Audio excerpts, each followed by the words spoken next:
Votre problème donc de société, celui de la TVA. Rappelons que votre parti et le l'UDC donc avait obtenu au Congrès que la loi sur la mise en place de la TVA soit à nouveau examinée en seconde lecture. Je crois que ça devrait intervenir d'ici le 5 mars prochain, parce que vous estimez qu'aucune étude sérieuse n'ait été faite et que cette loi, dans l'état actuel des choses, risque d'engendrer divers problèmes. Alors ma question est la suivante, quels sont ces problèmes selon vous ? D'abord, il n'y a pas que selon moi. Je rappelle que l'intersyndicale, qui était pourtant demandeuse de la mise en place d'une TVA qu'on appelle TGA, donc l'ensemble des syndicats, après l'adoption du texte, s'est prononcé contre, a fait une conférence de presse en disant on voulait une TGA, mais sûrement pas celle-là. Et c'est plaint de l'absence de concertation qui a prévalu sur ce dossier-là, comme la quasi-totalité des autres d'ailleurs. Je rappelle également que la CGPME, qui regroupe l'ensemble des petites et moyennes entreprises, avec la FINC, la Fédération des industries de transformation, avec les artisans, avec le syndicat des commerçants et avec beaucoup d'autres, s'est également opposé à la mise en place de la TGA en disant ce texte n'apportera rien de bon pour le pays et la concertation a été insuffisante. Donc c'est pas juste Calédonie Ensemble qui serait dans une stratégie d'opposition systématique et qui trouverait rien de bien. Ce que je veux dire, c'est que les principales forces sociales et les principaux acteurs économiques partagent notre point de vue sur le sujet. Alors pourquoi on se retrouve avec une opposition aussi forte des forces vives du pays et de Calédonie Ensemble? C'est pour 3 raisons. La première raison, la fiscalité indirecte, il n'y a rien de plus injuste. Vous comprenez? C'est la différence avec la fiscalité directe.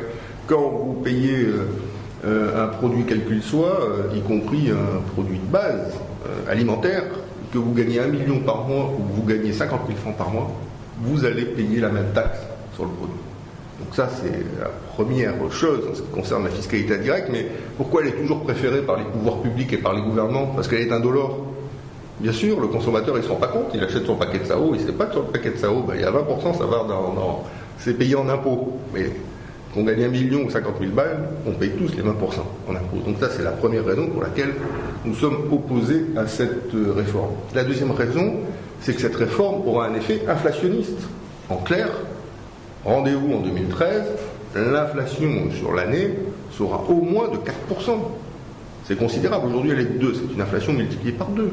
Et notamment sur les produits de première nécessité, farine, sucre, pâtes, eau minérale, etc. Je rappelle qu'aujourd'hui, ils sont exonérés de toute taxe. Et que demain, ces produits de première nécessité paieront une taxe à hauteur de 6%. Donc 4%, c'est l'inflation moyenne, tout produit confondu, mais il y aura une inflation encore plus forte sur les produits de première nécessité. Alors, il faut quand même prendre ça en considération. Ce que je veux dire, c'est qu'il y a des ménages dans notre pays, le quart de la population du pays qui vit au-dessous du seuil de pauvreté. C'est quand même quelque chose comme 75 000 Calédoniens. Eh bien, les produits de première nécessité pour ces 75 000 Calédoniens, ça représente 10 à 15% des dépenses par mois. Donc quand ces produits de première nécessité augmentent de 6% dans l'année, mais ils le sentent rudement sur leur portefeuille. Enfin, troisième injustice, vous trouvez normal qu'il y ait un seul taux, quel que soit le produit? J'achète un produit alimentaire, je paye 6%. J'achète un bijou, je paye 6%. J'achète une Porsche Cayenne, je perds 6%. J'achète une 205, je paye 6%. Vous rejoignez un petit peu l'idée de l'intersyndicale. Tout à fait. Avec 3 taux. Qui demandaient 3 taux en disant c'est déjà assez injuste la fiscalité indirecte. Si en plus on n'essaye pas de différencier en fonction de la nature des produits, alors là on aggrave une injustice, on conforte une injustice, c'est la double peine, quoi.